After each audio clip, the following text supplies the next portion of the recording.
How awful. Doesn't really matter what they believe. Are you in love with the inner bee? Is your nutty, nutty, nutty for me. Nutty. That's actually the line. Oh. You're nutty, nutty, nutty. Because it's from The Nutty Professor. Oh. Got it. Janet Jackson had a hit song that had the words nutty, nutty, nutty for me in it. Can't be stopped. Can't be stopped. Can't be stopped. Who are you? Hi. I'm Tanya Lee. I'm Bee. Welcome. Like the bug. Oh. Jinx. Oh, wow. Here we are. We made it to February. Bees is known to bite. Mm-hmm. We're drinking. We are. We have alcohol. Ching, ching. We're back, bees niches. Oh, you're the French one. What is this wine that we're drinking? Okay, this wine is... Be very French. Proper French. Don't be a bastard. Bilao. Ooh. Oh. I don't know. No, you missed the top part. Oh, well, that's actually, it says the wines of in French. Well, Les vins de Bila Haute. Haute. Côté du Roussillon.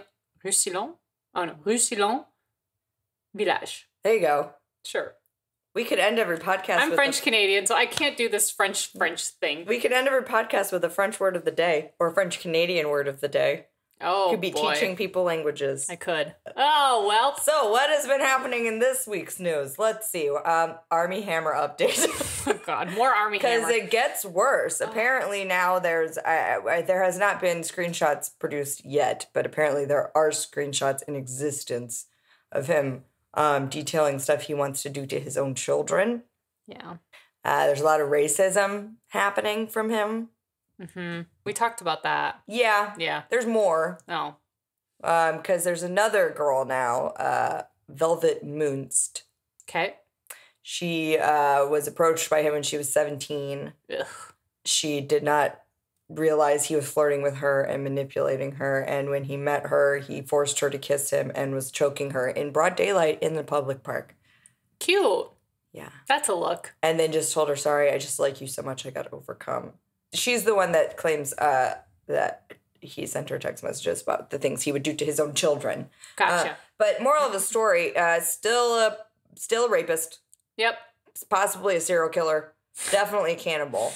Definitely a pedophile. He is probably needs to be kept away from his children and humans. He is on brand for how He is awful. on brand. But this new, wave of Me Too, and it's more like Me Too with horror, even more horrible than you can imagine, men, has brought forward. I mean, I don't think it was entirely news, but Evan Rachel Wood came forward today and named her abuser. Mm-hmm. We had assumed for years she had been talking about Marilyn Manson, but today she validated that her abuser was Brian Warner, a.k.a. Marilyn Manson, and many other women, girlfriends, assistants, etc. Yeah. have come forward. I think 4 other women have come forward so far. Yeah. With details of the way he's abused. I mean, it's weird. Some of these details are like, I didn't read any of them, so I have no knowledge. He was like torturing them in a way. Like he would cause them to have sleep deprivation. He would lock them in a room. He wouldn't allow them to sleep, but he would also drug them that would make them like so tired that they would fall asleep. And then when they would, he would punish them by locking them in a room without their clothes or food or water for like 24 hours. What is wrong with people? He would play like sounds that are known to cause high anxiety or like seizures or just like mania, like these high-pitched sounds. He would torture them and he would threaten to kill them, say he had gang affiliations and that they ever turned on him or told anybody, he could have them killed. He could have anybody killed. Yeah, good luck now. He would also cut them and make them take like blood oaths. Yeah. Yeah. Yeah. Yeah. Just everything you could imagine Marilyn Manson does, he did. Which is really frustrating. It is really frustrating. He gave off the impression that he was charming and sweet and reserved and a good person. And like this Marilyn Manson thing was a character. Like that's kind of how I viewed it. You know, like Lady Gaga is a character for Stephanie. Like it's not really who she is. Right. But, she plays the role, play it up for performance sake. Exactly. So I always thought, Marilyn Manson is just performing as Marilyn Manson. Right. Or Brian, what's his name? Brian Warner is performing as Marilyn Manson. Right. But no, apparently Marilyn Manson and Brian are the same. They're the same. Creep. Maybe they weren't always, but they have found a way to become the same person. And it's It's sad. I would say we were like low-key fans of Marilyn Manson. Sorry, Mom. Yeah. We definitely appreciated his form of, I mean, I'm just going to say it. He was pop music. Yes. He was goth pop. You can fight me on this, but play any Marilyn Manson song. You can dance to it. It's pop music. Yes. Beautiful people, pop songs. Sorry. Yeah. He's just singing weird. But yeah. He's just singing intensely. Anyway, still a bad week to be a man. Yeah, sorry about that. Yeah. Guess what? Every week is probably a bad week to be a man. But let me tell you a secret. It's always a bad week to be a woman too. Yep. Because of men. Mm-hmm. So, always. Always not a fun time. Welcome to the club. Yeah. Enjoy yourself. Yeah. Jerks. You're cheers. Going to an island. We're just gonna cheers the whole episode. We're just very excited to be having a wine. Good sound. Oh, yes. Okay. So what are our topics? We got to dive into it because mine is 9 pages. Yes, that's fair. Mine is true crime. Right, and mine is celebrity death. Whew. So do we have a lot of death and dying in this episode? Enough. Okay, enough. Got it. Enough. I think you're gonna know this one. Okay. I think. Curious. I would not be surprised if you knew this one. Okay. But I wouldn't also be surprised if you didn't. So don't feel bad if you don't. Edge of my seat. Are you ready? I'm ready. Okay. Yeah. Build it up. You're really building the suspense. You ready? I don't know what's happening. The thing you need to know about Tanya is she builds suspense for things that are not very suspenseful very often. Yes. Okay, here we go. Here we go. Commonly known as the boogeyman of Westfield, John List. That's familiar. Was an unassuming, upstanding citizen of his New Jersey town. Really town. It's a hard word. Town. He was born on September 17th, 1925. Mm-hmm. After completing college, John met his future wife, Helen, who happened to be a widow. Not long after they started dating, Helen told devout Lutheran, John, that she was pregnant. His only choice was to marry her, obviously. Clearly. After they were married, Helen revealed that she wasn't actually pregnant, but it wasn't long before she popped out 3 children of their own. Trixie, Helen. Yeah. They were all 3 of their children were born within the first 4 years of their marriage. God! Yeah. Back to back to back to back. No, thank you. With 5 mouths to feed, John, an accountant, felt a lot of pressure to provide. No one asks you questions when you say that you're an accountant. What do? I'm an accountant. Where do you work? At a place where accountants work. Oh dear. Okay. Sorry. So I'm on TikTok too much. Yes, you are. It's okay. It's fine. It's very entertaining. It makes me happy. It's fine. Yes. Okay. So he's an accountant. He felt a lot of pressure to provide, but he could not keep a job. As an accountant. He was very meticulous and an incredibly hard worker, but was often fired because he ended up rubbing his bosses or coworkers the wrong way. I'm happy he just rubbed them the wrong way. Not just rub them in general. Some people do that. Didn't rub them. Some people are like, time for a massage, and you're like, no, please. No, did he have an abacus? This is her. I'm sorry. What year is this? What did you say? You don't know what an abacus is? No, can you please educate me? Was I the only child in elementary school who was given an abacus to learn how to count? That's not where I thought this was going. There are those things that are like, there's like little wooden things on a peg, and you use them to count, peg the pegs. You take okay, so you got 10, you take 4 away. How many do you have? You take 4 of them away. Abacus. Great. Okay. Anyway, I don't know what this is, but I believe you. Apparently, I went to a pioneer school. Apparently. I went to Catholic school, so... Oh, yeah, that's fair. Yeah. Okay, so something about him was off, right? Okay, He's off. Creepy. Off. He eventually landed a dream job for John. As an accountant? Yes. Okay. As the VP of a bank in New Jersey. Big guy. Big guy. Big guy VP. Big guy. Big guy. So anyway, this big guy... Okay. Because he was such a big guy. This is not what's here. I'm just riffing, apparently. All right. Just what we need. It's an important time. Okay. So big guy. Big guy, because he was such a big guy, Helen convinced him to purchase a sprawling 19-room mansion named Breeze Knoll. I know what happens. Yes. All right, let's keep going. I know what happens. Don't spoil it. Messed up. Okay. Yes, you know the story. Yes. Yes. So it was the most expensive home in town. John inevitably asked his mother, Alma, for a loan, as the house was far too out of his price range. But he was an only child, and he was doted upon by his mother most of his life. Yeah. So in exchange for the loan, Alma negotiated a self-contained apartment on the 3rd floor of the mansion. Yep. Within a year, John was fired from that bank gig. Yep. The big guy gig. Big guy gig. He's no longer an accountant. No. So he doesn't go where accountants work. No. And this was all due to personality clashes. Right. Per usual. Yeah. He ended up not telling his family about his firing to avoid admitting failure. Right. He lied and continued to get dressed for work every day, drive to the train station, ride it for a few stops, get off, then return on a different train. Right. He eventually found... Loser. Yes, loser. He eventually found low-paying job after job, losing each one until inevitably he was skimming money from Alma's accounts to stay afloat. Mm-hmm. Alma, his mom. Reminder. Yeah. By 1971, he was bankrupt. As a devout Lutheran, he believed poverty to be a sin. Yep. Other things he considered to be sins. Me too, John. His teenage daughter, Patricia, right. had shown interest in acting, and there had been rumors that she had been experimenting with witchcraft and smoked weed. No! The gasp! Le gasp. Note that premarital sex was clearly okay in his book, thanks to Helen's claims of pregnancy before they got married. Right. So he made some exceptions when it came to himself. So, okay, so his daughter could be a big old whore, but she can't be an actress, and she can't smoke the weed. There's no claims that his daughter was sleeping around, but he thought he would be okay with it if she was. Well, in theory, because she'd shown interest in acting, so acting apparently was the devil's deed. Leads to whoreness. Yes, but him having premarital sex is completely acceptable. It's totally fine. And that's just based on the claims that Helen told him she was pregnant, obviously. Right. We all know you're just assuming. Unless we need to have the talk. Shoot us an email. We need to have the talk. We'll explain.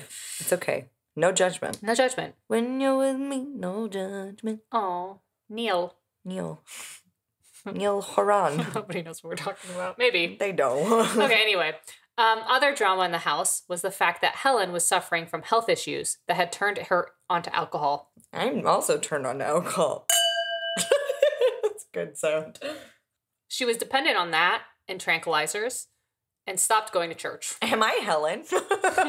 Which was inevitably mortifying. You're not on tranquilizers. I have to take them every night to go to sleep. Tranquilizers? Tranquilizers are like sleeping pills, no? I think this is heavier. Oh, okay. Much heavier. All right. She's not talking about ZQL and melatonin? No, I don't think we're talking about natural stuff Okay. here. We're talking about heavy hitters. Okay. Obviously, this was mortifying John, especially because she wasn't coming to church. Mm-hmm. Considering suicide, but quickly deterring from that decision as it was the one unforgivable sin, John tried to come up with a plan to unburden the weight of humiliation at being the ultimate failure. And he nails it. Mm-hmm. So on the morning of November 9th, 1971, John was 46 at this time. Mm. The kids Patricia, 16, John Jr., 15, and Frederick, 14, woke up with Helen. The kids went off to school, and John and Helen enjoyed coffee and breakfast together. John stood up, stepped behind Helen with a 9mm automatic pistol, shot her once in the head, killing her instantly. He dragged her body on a sleeping bag into the grand ballroom and laid her out beneath the stained glass ceiling. Yeah. Meanwhile, Alma was fixing breakfast for herself in her upstairs apartment. John came up to join her. She asked him what that noise was downstairs. He shrugged it off, soon after shooting her in the head as well. Mm-hmm. Her body was too heavy for him to drag down to the ballroom that he left Helen in, so he left her in the kitchen and placed a towel over her face. While the kids were still at school, John went ahead and wrote letters, phoned the kids' teachers, his boss, and others to say that the family had to tend to a sick relative in North Carolina, and they would be out of town for the foreseeable future. Mm-hmm. Mind you, this is 1971. Right? So it's a little bit easier to pull that off. Sure. It's easier to kill your family. It is. It was. Yeah. Much easier to murder in the 70s. Yep.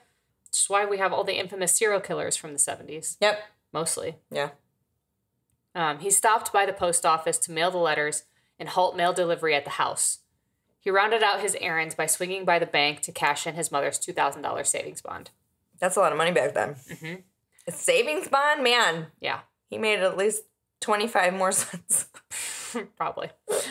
So once he returned to the house, he made himself a sandwich while waiting for the kids to come home. You know, sometimes you get hungry after killing your wife and mom. Yeah. Patricia came home first, as she called home to say she wasn't feeling well and asked if she could finish out her day from home. John went to pick her up, and once they were inside, he shot her with an antique .22 pistol. Oh, we got a fancier one. Yeah, it was a souvenir that he had from his time in World War II.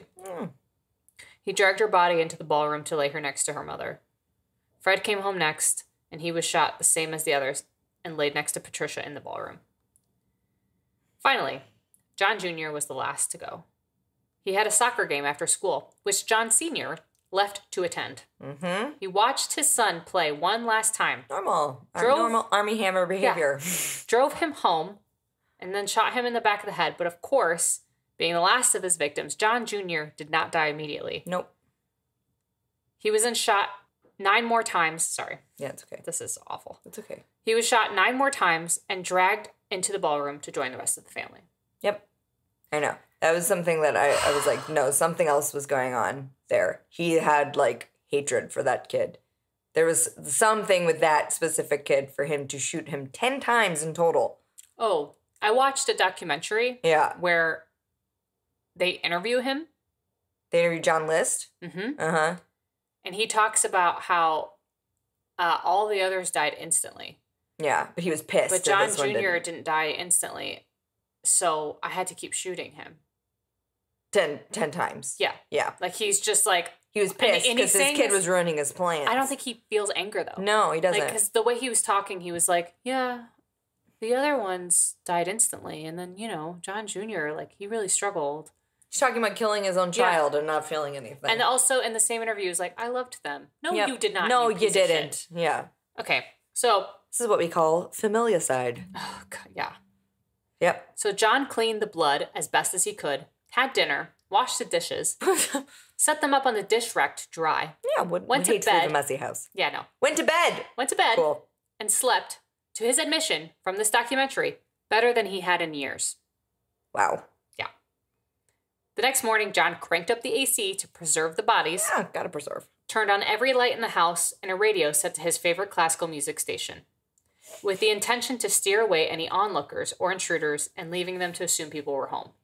Finally, he wrote a 5-page confession letter to his pastor, cut himself out of every photograph in the house. Yep. Did a little 1970s Photoshop. Walked out the door, locked it behind him, leaving the letter in the ballroom with his family he had just murdered. Yeah. That's like the equivalent of, like, deleting the pictures from Instagram. For 1971, yeah. Yeah. He then drove to JFK Airport to drop off his car to create a diversion. Right. So instead, he took a bus back into the city, then a train to Denver, and applied for a new Social Security card under the name Robert Peter Clark. He then landed a job as a short-order cook and began his new life. Good for him. Yeah. You know, we just love reinvention stories. He truly believed that killing his family was the only way that they would make it to heaven. Because he thought they were sinners and they were just so bad and that, like, well, if they keep going this way, they're just going to get worse and they're not going to be led into heaven. So I should just kill them all and then they'll be able to get to heaven so that when I die, I'll just meet them there. That was a part of the version I heard. The other version was the amount he owed. Yes. You getting into that? Well, yeah, because he was bankrupt. Right. And he was ashamed that he was bankrupt, which I did say. Yeah. Which was why he made that plan to get rid of them. Right. Was to scoff off the shame. But what he says is the same. Yeah. That, they wouldn't, they this won't make it to heaven. This is how we get let into heaven. Right. Yeah. So weeks turned into a month, and one by one, the lights he left on in the mansion began to dim. The house was dark, and only the sound of organ music playing over the speakers was left to haunt Breeze Knoll. No, thank you. The lists were known to be reclusive, so any suspicious neighbors or friends would not have thought much of not seeing them out and about. But by the first week of December, Patricia's drama teacher began to grow suspicious. He remembered a time when Patricia confided in him, saying that she was worried her father was going to kill the whole family. What? How would she know that? She just was suspicious. Don't be suspicious. He couldn't shake the feeling that something was wrong. So he convinced another teacher to go along with him to drop by the List home and check on them, see if everything was okay. Neighbors caught on to some strangers snooping in the windows, so they called the cops. The officers arrived on the scene, knocked, no answer. After much insisting, the officers gave into crawling through an unlocked window. So the neighbors were like, go look, go in the window, go see if they're okay. The house was completely dark, save for that one light upstairs. The music still played throughout the home. Cool. The officers eased their way through the home until finally stepping into the ballroom, where they were floored with the smell of human decomposition. Yummy. They found John's letter, the 2 guns he used as murder weapons, and instructions to Alma's body upstairs. Let me lead you to the dead, thicky thick mom. So naturally, a nationwide APB for John List was put out, but no leads were found. By 1989, 18 years after the List family murders. He thought he was free and clear. America's Most Wanted rejected showing the story as it was considered too cold. Yep. Until host John Walsh heard about the case. John Walsh is a hero and a national treasure. Yes. Well, John Walsh started Unsolved Mysteries because of his son. Yeah, because his son was murdered. And so he wanted to help other people. Help other people. Yeah. So he wanted to show Unsolved Mysteries in hopes that people could help solve the case. He called a forensic sculptor named Frank Bender to create an age progression bust of List's head. He also asked forensic psychologist Richard Walter to create a psychological profile of List. The final touch to the bust was a pair of conservative, thick black-framed glasses that Bender assumed John List might wear nowadays. The case aired on America's Most Wanted on May 21st, 1989. Approximately 22 million people watched the episode. And I bet you my mom's parents were 2 of them. Probably. Including Denver residents Wanda Flannery and her daughter Eva Mitchell. John List was described on the show as soft-spoken, always in a suit, an accountant, devout Lutheran. Wanda and Eva began to grow suspicious and had their suspicions confirmed when the bust of John's head was revealed. He looked just like their neighbor, Bob Clark. Oh, Bobby. Robert Clark. Bobby Clark. After receiving the tip, the FBI showed up at Bob Clark's home to find his new wife, Dolores, who informed them that he was at work working as an accountant. They showed up at his work and asked if he was John List. He said he wasn't, but his prints matched the prints taken from List when he had originally applied for a handgun permit. Busted. He was arrested and charged with 5 counts of first-degree murder. The court psychiatrist diagnosed List with obsessive-compulsive disorder, but regardless, he was still found guilty on all 5 counts of first-degree murder and was sentenced to 5 consecutive life sentences. He did it. Which back then was the maximum sentence allowed at the time. 5 consecutive life sentences. Yeah. That means they're going to prop your corpse up in the corner of the jail and you're going to still be in the jail. Yes.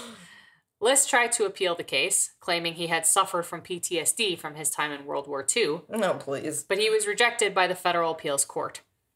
List died in prison on March 21st, 2008 at the age of 82 from pneumonia. One detail that has haunted me from this story is that the following August after the murders, the List house burnt down, and in its remnants, that stained glass ceiling in the ballroom that John laid the bodies underneath was signed by Louis Comfort Tiffany, one of the most prolific glass artists in America at that time. Yep. And it was worth $100,000, which would have been enough to solve all of the List's financial problems. Yep. That is the story of John List. That's the part that I was just like, oh my dear God. Right? It was right there. And he was like, nope, gotta kill my family. Only way. Let's not appraise the house and see what it's worth. Yep. Let's just kill let's just kill him. Well, he was not okay. So my sources were a Medium.com article by Delaney R. Bartlett called John List, He Committed the Almost Perfect Murder. Almost. An episode of Forensic Files on Netflix called The List Murders. An episode of American Justice on John List. Very good. He was on my list. Sorry. John List was on my list. No, he's a great one. Here's a picture of the List family. I'm happy someone did it. Oh, yeah, that's the 70s. Is that Alma or is that the wife? That's the wife. That's a lot of cheeks. Patricia's not a happy person. No. That's fine. She's got a little bit of stinky face. Sorry, she's passed on. But okay, that's the List family. They don't make a pretty picture. Don't they look like ghosts? Yeah. Mm-hmm. Yikes. This one looks like a ghost. Looks like exactly what you expect a 1970s kid to look like. Yes. With the ears and the haircut and the smile. That's John Jr. No, John Jr. Oh, that's John Jr.? John Jr. is the middle kid. Ah, yes. The firstborn son. That's the one he extra killed. Yeah. For no apparent reason. I hate that story. You weren't kidding. That was enough death. But let's get some more death, shall we? Just let's move on. Cheers. Cheers. Cheers to the List family. So, celeb death. Well, celeb adjacent. Oh, okay. Okay. So, Juditha and Louis Brown met in Frankfurt, West Germany. He was a news correspondent from America. She was a German native. Within several years, the couple were married with 2 young daughters, Denise and Nicole. Louis Brown wanted to go back to his native country, so he packed up the fam and headed back to Southern California. Whee! They had 2 more daughters, Dominique and Tanya. I think they don't say her name Tanya. I think it's like Tanya. Ugh. I know, I'm sorry. Nicole thrived in America. She loved the beach and was surrounded by friends, even crowned homecoming princess in high school. Denise Brown described their family life as normal and pleasant. Louis bought his daughters horses to keep them out of trouble, but Nicole wouldn't find trouble until much later in life. I'm trying to figure out who this is. I haven't figured it out yet. When she was 18, Nicole began to work in an upscale club in Beverly Hills called The Daisy, a members-only type of place, where the most famous would frequent. It was known as the hottest place in town. Sonny and Cher frequented, as did Natalie Wood. The Jackson 5's first performances were there. It was at the Daisy where Nicole met football star, the Juice, O.J. Simpson. Oh, my God. Yep. Despite O.J. being married, the couple began to date.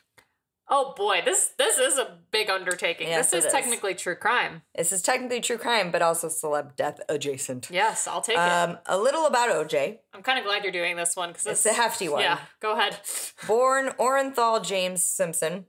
He was born on July 9th, 1947, born and raised in San Francisco. He was the son of Eunice, a hospital administrator, and Jimmy Lee, a bank worker, chef, and drag queen. Yeehaw! Simpson has a brother, and was one, and 2 sisters, one of whom is now deceased. His family lived mostly in the housing projects of Potrero Hill. Simpson's parents separated in 1952, and Jimmy Lee, in a shocking twist, later announced he was gay. Drag queen? Gay? What? Okay. He would later die of AIDS. Oh. OJ would be arrested and incarcerated several times as a teen. He joined a gang, the Persian Warriors. He's not Persian. No, he's not. Okay. And as a result, was arrested 3 times. People described him as unpleasant, even going as far as calling him an awful person. His grades were mediocre at best, although he excelled at high school football. He attended City College of San Francisco and joined the football team at the junior college. They would win the Prune Bowl, what a name, which made him a popular choice for college recruiters despite his poor grades and criminal history. In 1969, Simpson was drafted to the AFL's Buffalo Bills, where his arrogance became overwhelming. He demanded the highest pay in professional sports history, $650,000 over 5 years. That was the highest. Now it's millions. When Bills owner Ralph Wilson balked at the idea, Simpson threatened to quit and become an actor.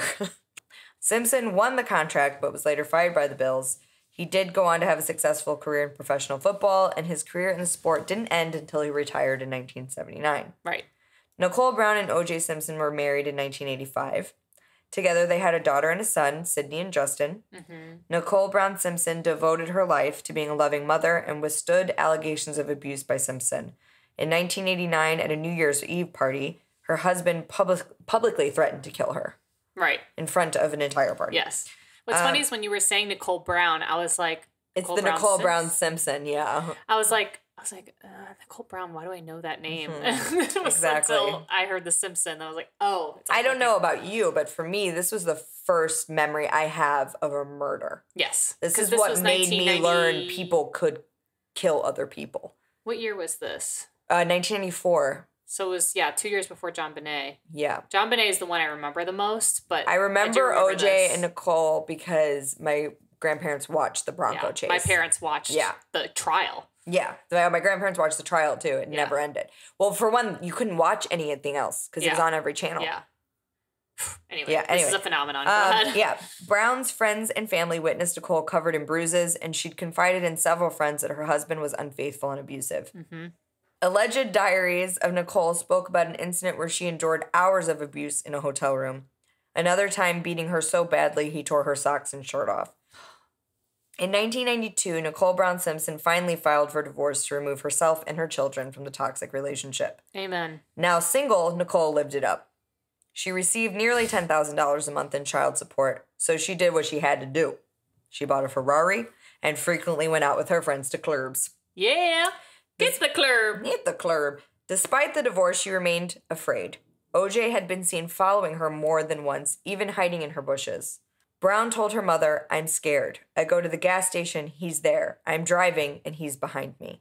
For some reason, only apparent to them, the couple tried to reconcile several times. This is pretty common. Yes. They're always manipulated to go back to their abuser, to believe their abuser has changed. Yeah. But it didn't stick. Right, of course. So in spring of 1994, Nicole told her friends and family that she'd had enough of the roller coaster that was their relationship. She relayed to them that she would be ending communication with him, and she followed through.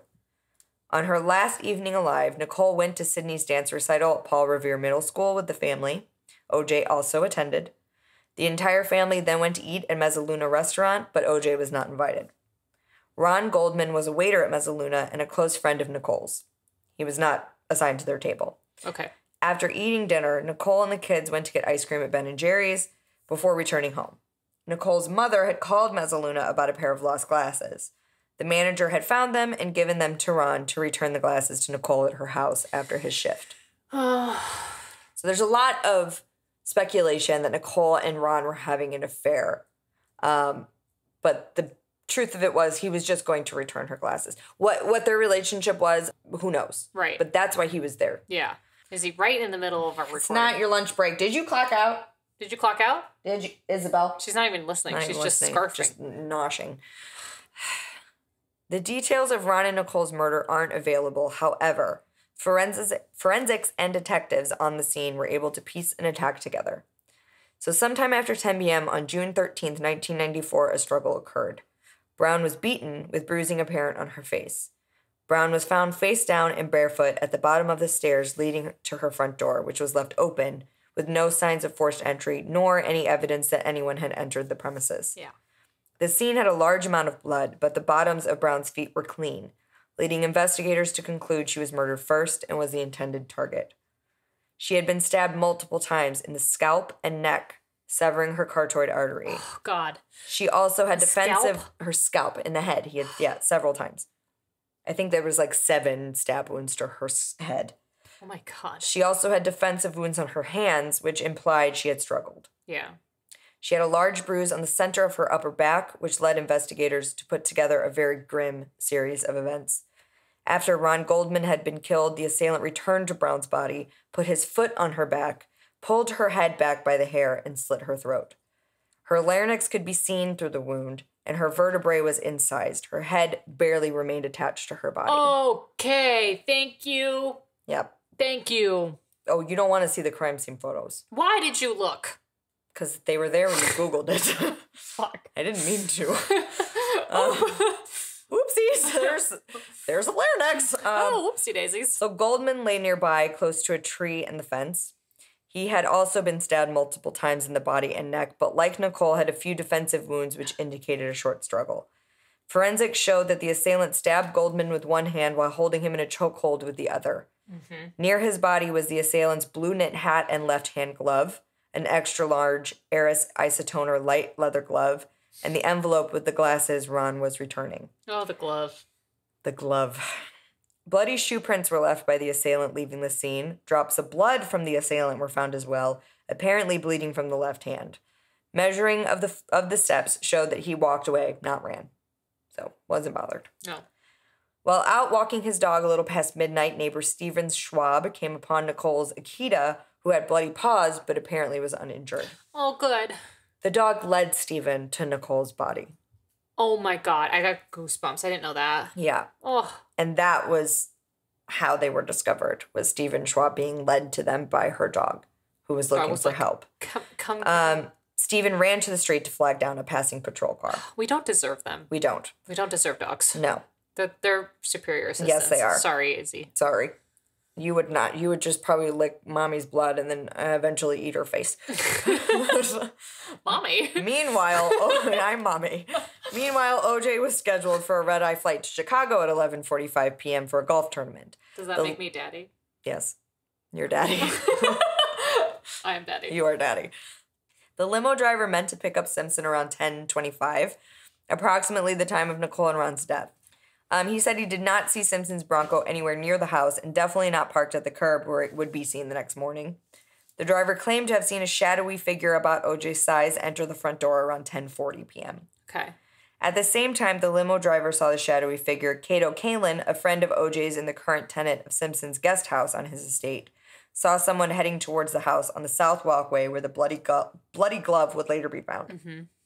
Cato heard something crash into his wall, a loud thump that occurred 3 times. No one knows what that is. Maybe OJ punched the wall out of, fury. Yeah, something. Yeah. He feared it was an earthquake and left the guest house to investigate, but decided not to head down the dark walkway. Instead, he saw the limo driver at the gate and let him in. Simpson would come out of his house, claiming to have overslept, even though both men saw him enter the house. Both men would testify that he appeared agitated. On the way to the airport, Simpson kept complaining about how hot it was and was sweating and rolling the windows down, despite it being not a warm night.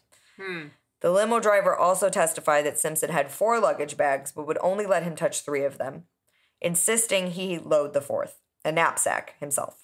A porter at LAX would testify that Simpson only checked 3 bags, and another witnessed him emptying the contents of the knapsack into a trash can at LAX. This is how detectives Lang and Venator believed he disposed of the murder weapon, shoes, and clothes he wore during the murder. None of this could be found. So Simpson was running late, but caught his flight. A passenger on the plane and the pilot testified to not noticing any cuts or wounds on Simpson's hands. Okay. A broken glass and bed sheets with blood on them were recovered from Simpson's hotel room at the O'Hare Plaza Hotel. Peter Phillips, the former manager of the hotel, recalled Simpson asking for a Band-Aid for his finger at the front desk. Can I have a Band-Aid? Yeah, exactly. I just murdered my wife and this other waiter. Can I have a Band-Aid? Detectives Lang, Venator, Phillips, and Furman got to his estate to notify Simpson of Nicole's murder. There is no response to them buzzing the gate for 30 minutes.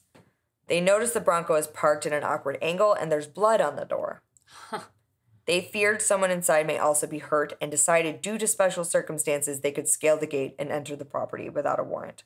Detective Furman would find the bloody glove and Simpson would officially become a suspect.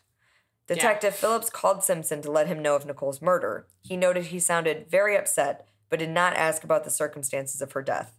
He asked if the kids saw her murder, but did not ask if they'd been harmed. On June 13th, Simpson was brought in for questioning.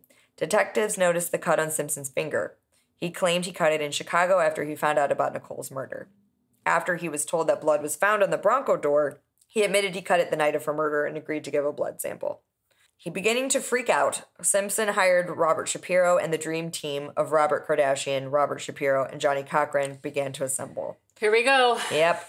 OJ became increasingly distraught and began treatment for suicidal depression. The DNA results returned with a match, but the DA delayed filing charges on O.J. Simpson.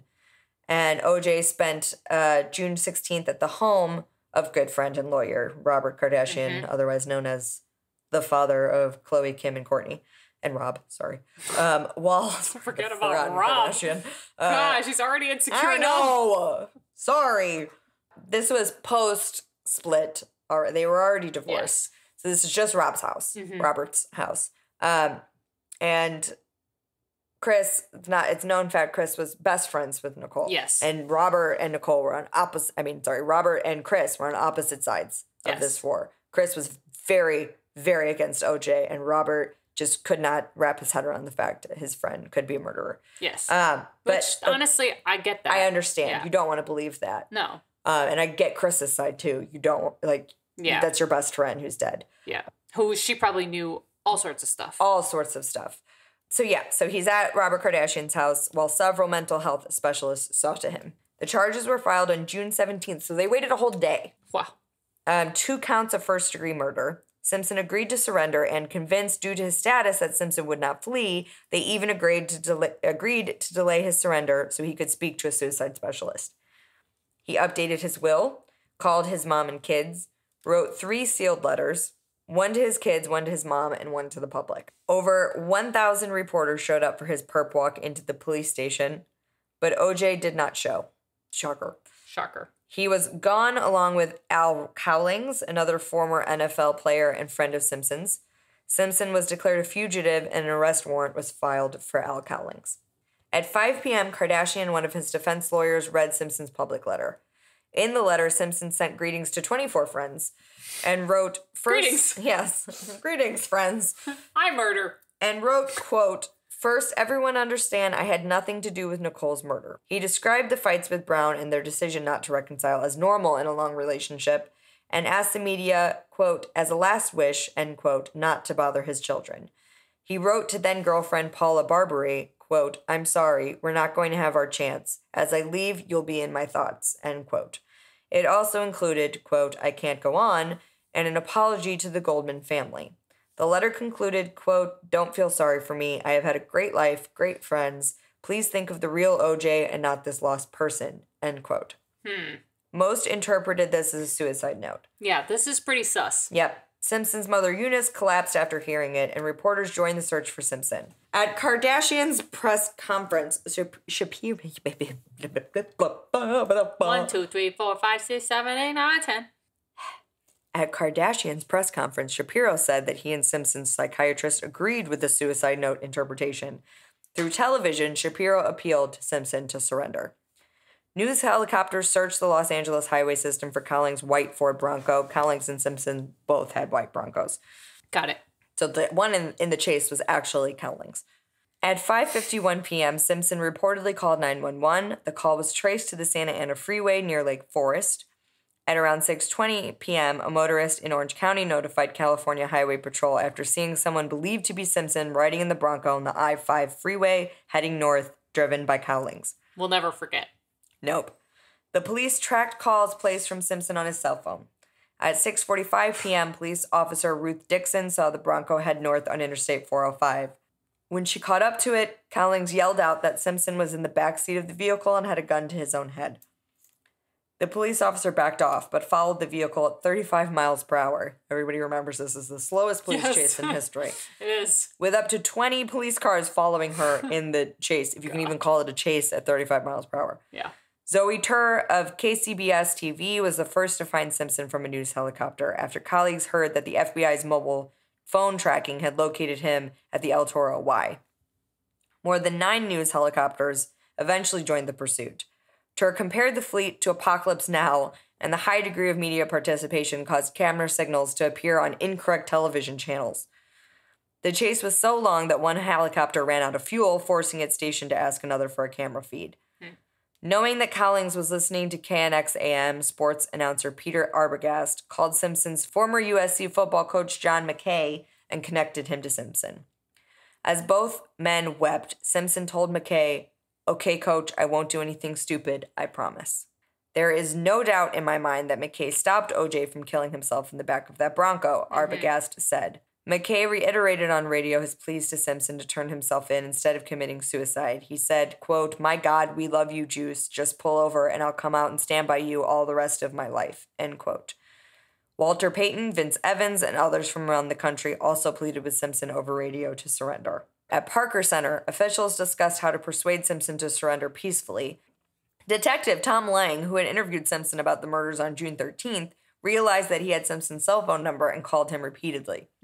A colleague hooked a tape recorder up to Lang's phone and captured a conversation between Lang and Simpson in which Lang repeatedly pleaded with Simpson to throw the gun out of the window for the sake of his mother and children. Simpson apologized for not turning himself in earlier that day and responded that he was the only one who deserved to get hurt and was just going to go with Nicole. He asked Lang to just let me get to the house and said, "I need the gun for me." Cowlings' voice is overheard in the recording after the Bronco had arrived at Simpson's home surrounded by police, pleading with Simpson to surrender and end the chase peacefully. Yeah. Los Angeles streets emptied and drink orders stopped at bars as people watched on television.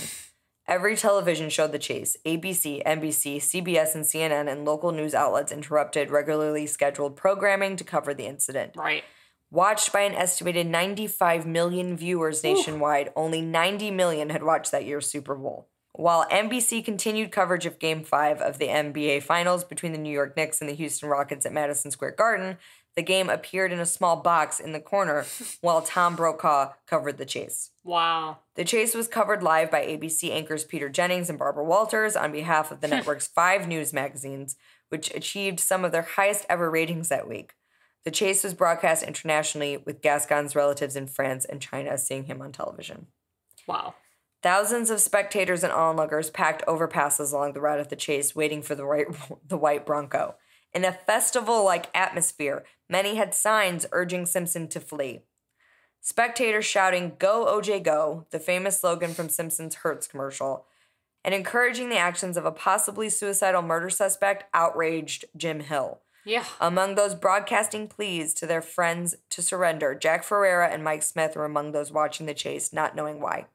They felt part of a common emotional experience.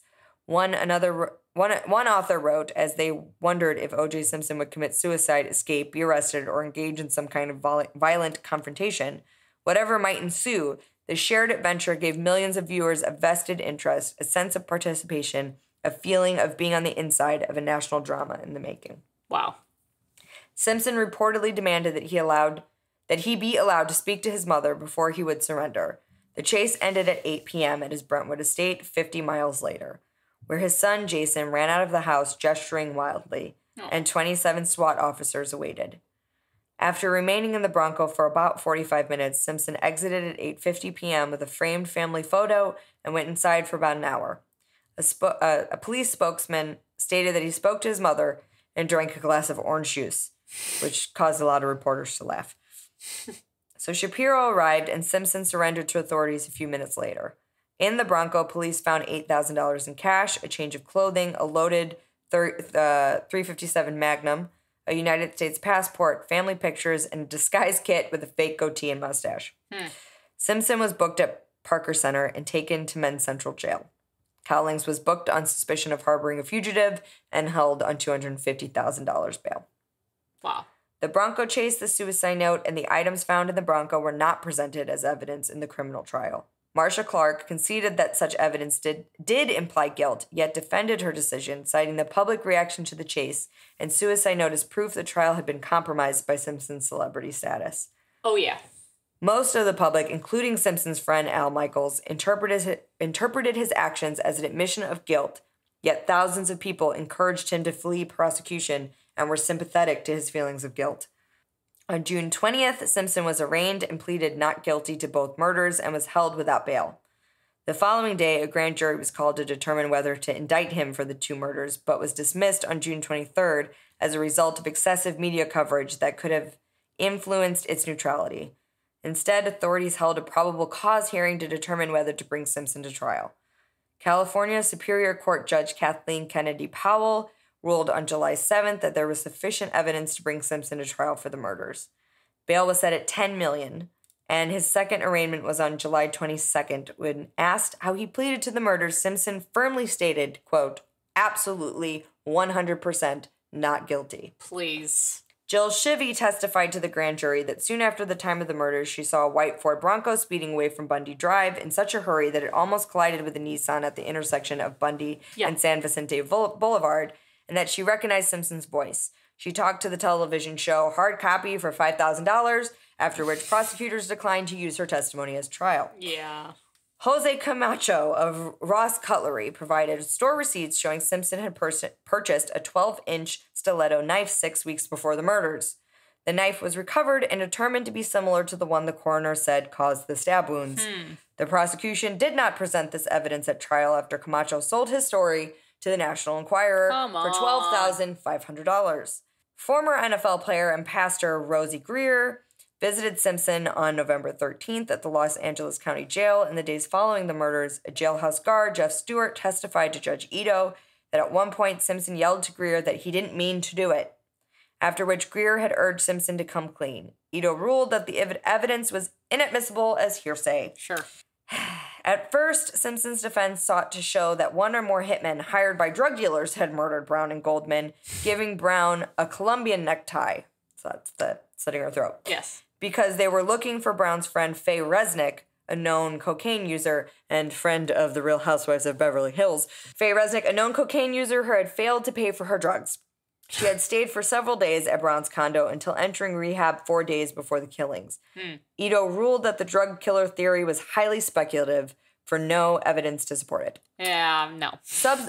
Consequently, Ito barred the jury from hearing it and prohibited Christian Richard from testifying about his former girlfriend Resnick's drug problems.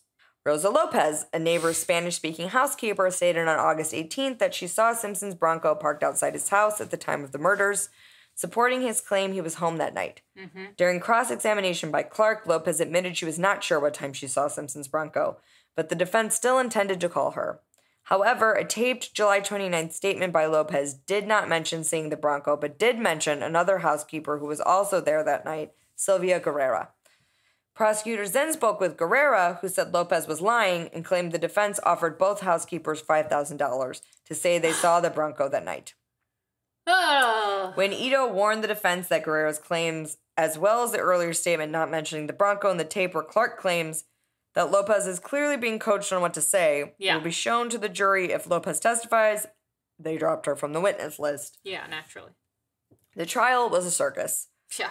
Which I don't need to get fully into, as I feel everyone and their dog knows about it. Yes. Marcia Clark, a badass, along with Christopher Darden, worked around the clock trying to prove OJ was guilty. They figured they had it locked in due to the DNA match, his history of abuse towards Nicole, and the testimonies. Yes. They underestimated OJ's charm and the pull of his celebrity. Yeah. No one wanted to see their hero guilty of murder. Johnny Cochran would become a household name during the highly televised trial, and his infamous "if the glove doesn't fit, you must acquit" line would ring across everyone's home and across every newspaper with a picture of OJ unable to fit the glove on his hand.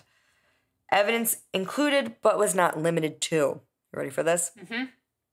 OJ's DNA found next to the body, as well as along the blood trail leading away from the victims, both Ron and Nicole's DNA found inside OJ's Bronco and on the door. Bloody socks found in OJ's bedroom. The fibers of the glove found at OJ's home and the other at the crime scene matched, proving they were each other's match. Dark blue cotton clothing fibers were found on both victims. The video from the dance recital that Simpson attended earlier that night shows him wearing a similarly colored shirt. Fibers that were only used in the 1993 to 1994 model year Ford Bronco, the same car that Simpson owns, were found on both victims, the knit cap, and on both gloves.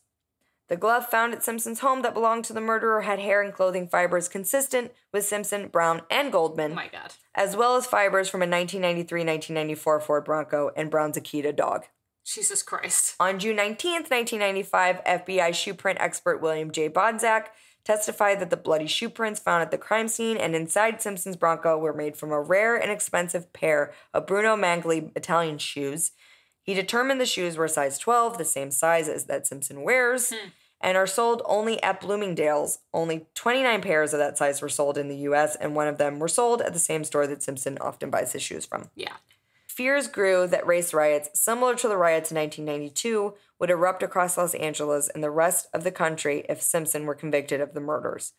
As a result, all Los Angeles police officers were put on 12-hour shifts.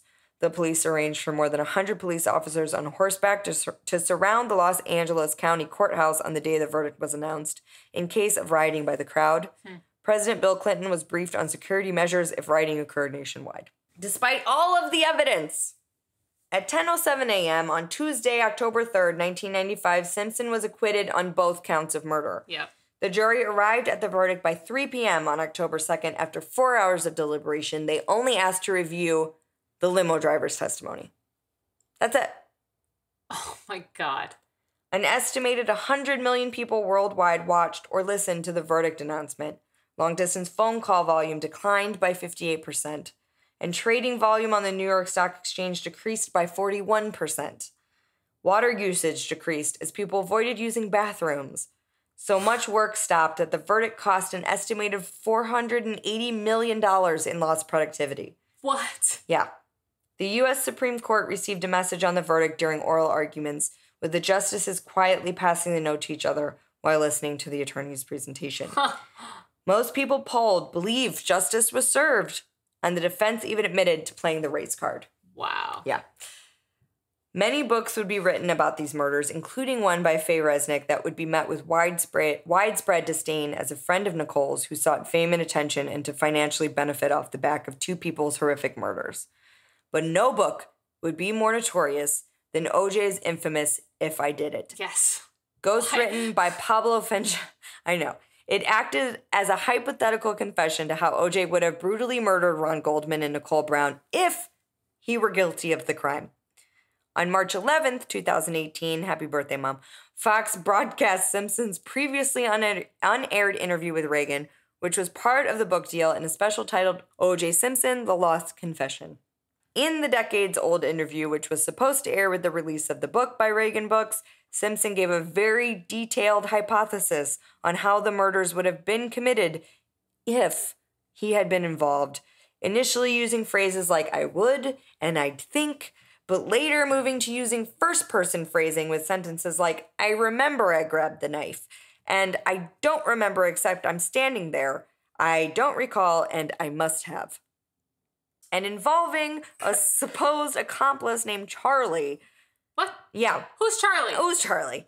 Due to the change in phrasing, these comments were interpreted by many as being a form of confession, which stirred strong reactions in print media and the internet. You don't say. Yeah. As a result of a 2007 incident in Las Vegas, Nevada, regarding an attempt to steal materials Simpson claimed were stolen from him, Simpson was convicted in 2008 of multiple felonies, including use of a deadly weapon to commit kidnapping, burglary, and armed robbery, and sentenced to a minimum 9 years to a maximum 33 years in prison. His attempts to appeal the sentence were unsuccessful, and he was detained at Lovelock Correctional Center in Lovelock, Nevada. During his 2013 parole hearing, Simpson was granted parole on all counts except weapons-related and the 2 counts of assault with a deadly weapon. After a July 20th, 2017 Nevada Parole Board hearing, voting unanimously 4-0 unanimously, Simpson was granted parole after a minimum 9-year sentence on the remaining counts for the Vegas robbery, with Sunday, October 1st, 2017 to be his release date from prison on parole. According to Nevada law, if he continues his good behavior, Simpson will have his 33-year sentence reduced by 50% to make September 29th, 2022 the end of his sentence. Simpson went viral last week for receiving his first dose of the COVID-19 vaccine, despite it not being available to many vulnerable at-risk groups. Yep. O.J. Simpson, known murderer, got it. Yeah, because he's juice. He's the juice. He was wearing a mask that said the juice. Of course he was. Yeah. So my sources. Okay. Were Nicole Brown Simpson murder, the facts, the story, and the truth. This is a waystoDie.com article. The final 24 episode of Nicole Brown Simpson. And Wikipedia. Wikipedia. Of course. And that is the murder of Nicole Brown Simpson. Yowza. And the trial of O.J. Simpson, who is 100% guilty. Yeah, 100%. Dear God. I understand people being excited that he was found not guilty because it was a win for the Black community. But at the same time, it's like, do you want that win when it's not a legitimate win? I think, like, what made American Crime Story, the Ryan Murphy, the Simpson trials, so good, so interesting was Sterling K. Brown's Christopher Darden. Yeah. Because you saw the struggle of a Black man knowing in his heart that this other Black man who's a pillar of the Black community is guilty and having a really hard moral struggle because he has his Black community against him because he's trying to put their hero in jail. Yeah. But it's like, it's a moral dilemma. What do you do when this person is actually guilty? Right. You know? I was talking about this with our friend Franklin, not O.J. Simpson, but I'm not really going to dive into what we were talking about, but we were talking about a very prominent figure in the Black community who was, speculated as being guilty of pretty heinous crimes. Yeah. But because he was such a pivotal person, it's like, You can't turn against him. Can you set aside or can you ruin all of the good that he's done by calling him out? I mean, the thing that's frustrating is like, I think at the end of the day, we're using the word him a lot. Yeah. And I think as a woman, my issue tends to be that it is so often a man that is doing wrong. Not to say that I'm anti-man. I'm not. But I love a lot of men. But a lot of the times, the killers, the abusers, the rapists, the culprit is a man. And 90% of the time, when a woman is dead, it is their spouse or ex-spouse who did it. So I think my question now is, not question, but what I want to see more of is women leading the charge in justice. And Marsha tried her damn hardest. And not just Marsha, but I mean like in civil rights. Oh, yeah. In like, in all aspects. Like, I'm sick and tired of seeing male heroes. I want to see female heroes. Right. Let's take a minute to give Marsha Clark her flowers. Yes. Because that woman was ridiculed day in and day out by the news, by tabloids, for the way that she looked. Right. And the way that she dressed. Completely degrading her intelligence. And the fact that she was freaking right. Yes. She was spot on. They made everybody focus on the fact that she wasn't traditionally good looking and she dressed frumpy and she had curly hair. Like, they went in on the way she looked. So that's what everybody focused on. It made her insecure at the trial. Yeah. Because she felt like everybody was judging her and watching her. Yeah. I mean, even today, like I was listening in on a call for work. And there was a lot of men talking, and anytime a woman would raise her voice to talk, they would interrupt talk over her or interrupt her. And I could not help but notice that anytime a man would speak with authority, everybody would be quiet and listen to the man. But the minute the woman would speak up, she would get interrupted. Yep. Always. Constantly. We are constantly taken less serious, even though 9 times out of 10, we are the most intelligent person in the room. And she was raising intelligent questions. I'm sure she was. And I was so frustrated listening to it because I was like, she's literally trying to help you do the thing that you guys are meeting about. So can you please just let her talk? Seriously. Anyway, big ups to Marsha Clark. Yes. Big ups to Christopher Darden, who definitely faced a lot of scrutiny. Big up. And screw you, O.J. Simpson. May you never find a day of peace. Actually, you know what? That you can't even say that because the man is happier than freaking all of us. Yeah. That man has more fun on a daily basis than all of us. Yeah. The fact he was given the vaccine, how does he? There's nothing we can do about it. I know. Some healthcare workers haven't even got the vaccination, but murderer O.J. Simpson has. Yep. I just can't. No, I cannot either. I cannot. Oh, why don't you tell me something wonderful? But before we get to that, let's give a shout out to a lovely person who would like to remain anonymous who showed up in our inbox and shared their medium experience with us. They took their mom to a medium to connect with their mom's past sister and had a wonderful experience. And thank you very much for sharing such an intimate moment with us. Yes, that was really sweet. We really enjoyed seeing the email come through. And I know that you singled me out particularly because I've talked about my dad having passed away 5 years ago. And I actually did see a medium. I've seen a medium twice. Yeah. And had incredible experiences, and we can dive into those deeper on a later episode. I can even play some of the recording because I recorded both the readings.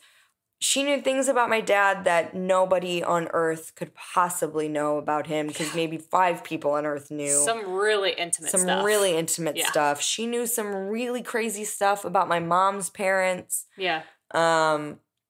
It's just crazy. The mediums are legit. And if you can find one that is not a scam and you are looking for closure from your passed on loved ones, I 100% implore you to seek this out. I really want to take Tanya to my medium so that she can get in touch with her passed on grandparents, the grandparents she's never met. Yeah, that's and the ones that she has met, and see if anything comes out there. It's a really, really cool and really, really heartfelt experience. And thank you, Anon, for sharing that. Yeah, you said some really sweet things to us. You did. It meant a lot. And we hope that you have found closure through your experience. Yeah.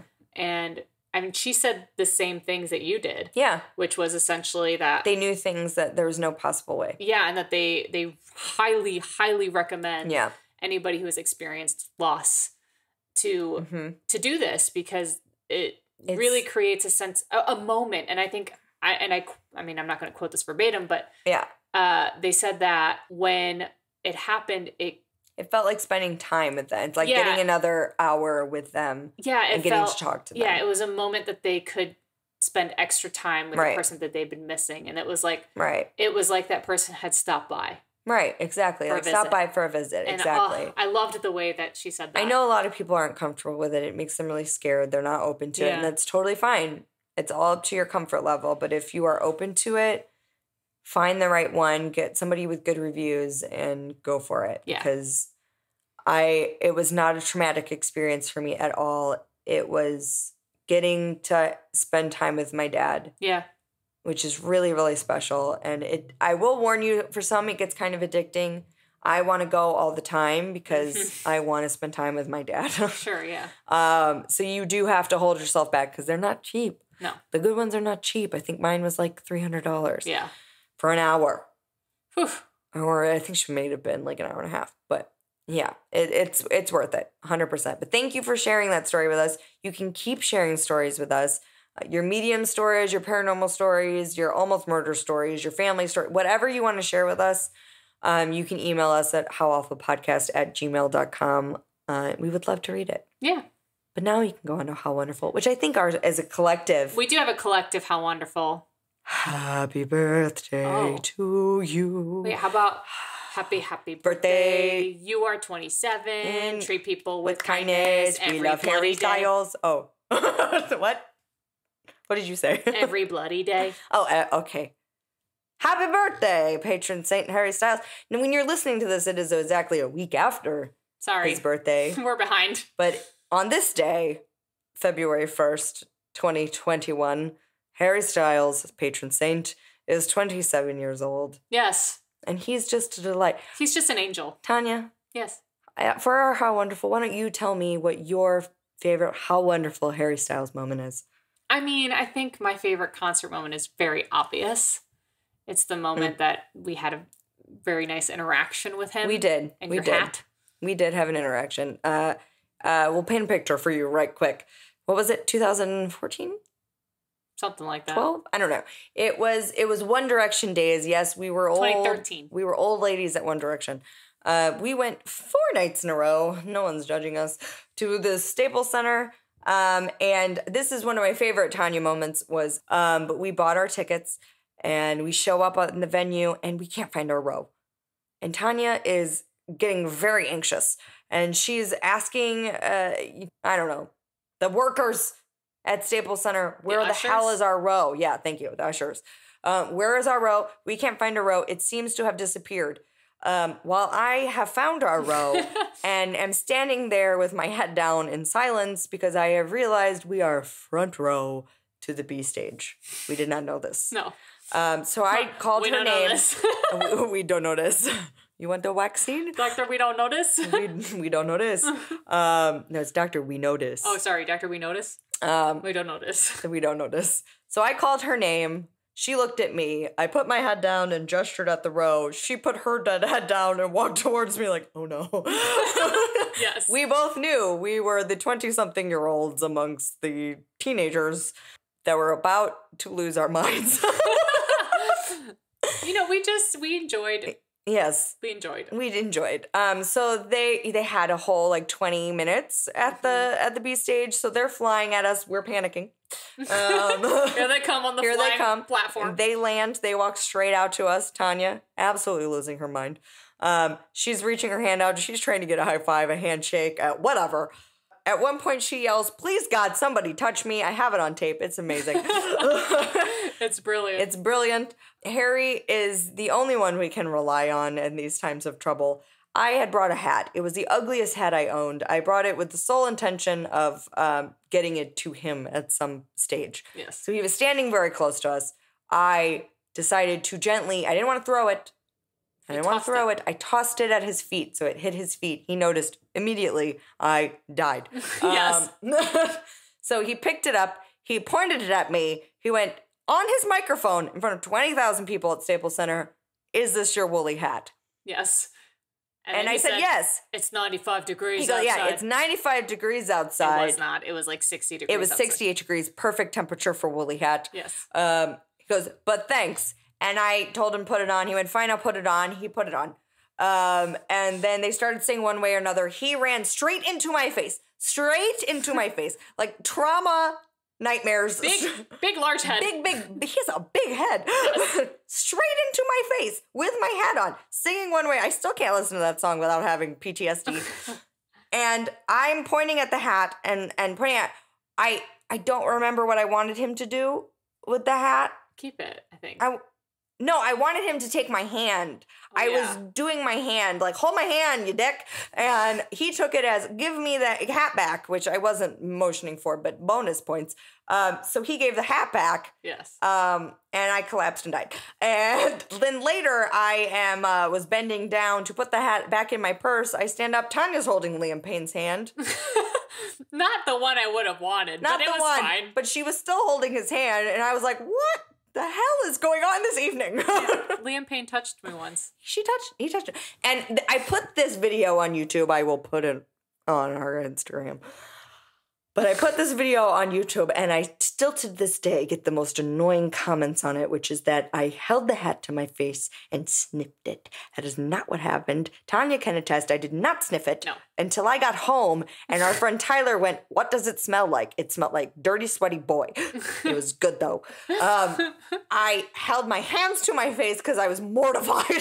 Yes. And the hat just happened to be in my hands. So that's why it looked like I sniffed it. Yeah, no. There you go. That's our how wonderful. It would have been on brand, though. But then the next night, we were fourth row. Yes. And we were like, let's see if he remembers us, because this fool has a photographic memory. In fact, he did. And we were able to make faces at him. He made faces back. He poured his water on us. Yes. We were baptized by Harry Styles. Well, on that night, too, like when they were on the B stage, I remember at one point he was eating his banana. And staring at you. And staring at me. And then he went, you okay? Yeah. And I went, yeah. No, that's not how I said, went. Are you okay? No. I am going to expletive here. You went, how the fuck are you? He went, I'm fucking good. Oh, yeah, that's right. I forgot. Yes. And we were like, ah! And that was it. Yeah, that was it. But he proceeded the whole 20 minutes on that stage. We didn't tape it all, but he kept coming back to interact with us because we had become his pals. And once you are his pals, you are his pals. Yes. And he kept coming back, kept looking at us. That was our one moment. Irish newspapers wrote about me. We're also very cute. We're cute. So he was probably like, cute. We're adorable, and he likes older women. Yes. At that point, yeah. Considering the fourth row night, he was heavily flirting with a mother that was in front of us who threw her phone on the stage for him to put his number into it. Yeah. He gave it back to her. He didn't put it in. He just gave it back. Don't be alarmed. But she was flirting. He was flirting. There was flirting. But yeah, that's our... What a scallywag. Happy birthday! Happy birthday, Harry Styles. You're 27. Hope Olivia Wilde had some wild plans. Yeah. For you. Oh! Great. Did you have an additional how wonderful? Oh, gosh. I mean, other than we can drink now? There's a lot of wonderful things happening. I went to Sundance this weekend. From home? From home, from the comfort of my Delightful. couch. I saw 5 films. It was great. Delightful. Yeah. Yeah. That was really great. I loved being a part of a film festival from home. Me and my friend Jamie, we started watching Weeds again and then decided Weeds does not hold up. No, it's problematic as hell. It is very problematic from start to finish. It's just bad. Don't do it. If you have fond memories of Weeds, don't ruin it by rewatching it. Oh, we got to pull. Like grab one and see Just what hand happens. it to me. Okay. Okay, here we go. Here we go. What are we going to talk about next week? Ooh, I got roulette. I got lore. I'm happy. I started to do research for paranormal because I know I'm going to have that. But something in me told me, don't do it. Don't do it. It's not the time. I know one of them's aliens. That's right. We haven't done the other one yet. So hopefully you pull the other one. But if you pull aliens, you pull aliens. If I pull aliens, can I do a dealer's choice and you pull the other one? We literally haven't done aliens. Okay, I will. I promise if this is aliens, I'll do aliens. Okay. I love you. I'm so happy. Don't be aliens. Damn it. Oh, man. It It's aliens. It's aliens. What? I don't even remember what the other one is. Fine, I will do aliens. Okay. Just to make you happy. I'm so happy. I'm not. Anyway, you give them the spiel. You can find us at www.howawfulpodcast.com. You can find us on social media. We are on Instagram, Twitter, all the social media that Donald Facebook. Trump has been banned from. Yes, and Except we are Pinterest. at How Awful Podcast. You can also email us, like we said earlier, at howawfulpodcast@gmail.com. You can also join us on Patreon at patreon.com/howawfulpodcast. We are also on YouTube, where we have transcribed episodes for your hard of hearing friends. Yes. I Patreon. just said that. I missed it. Give us money. What else? I think that's it. You hit it. You hit it. You hit it. You did it. We did this episode. You did it. We did it. We hope that you liked the extra minutes. Yes. We know you just love to hear us talk for extra minutes. Extra minutes. You're welcome. Who are you? I'm Tanya Lee. I'm B. We'll see you next time on How Awful. On the flippity flip. Happy birthday to you. Happy birthday to you. Happy birthday, Harry Styles. Woo. As always, we've been Bee and Tanya Lee. Our logo was created by MJ Savard, and our theme music courtesy of Nikki Lou.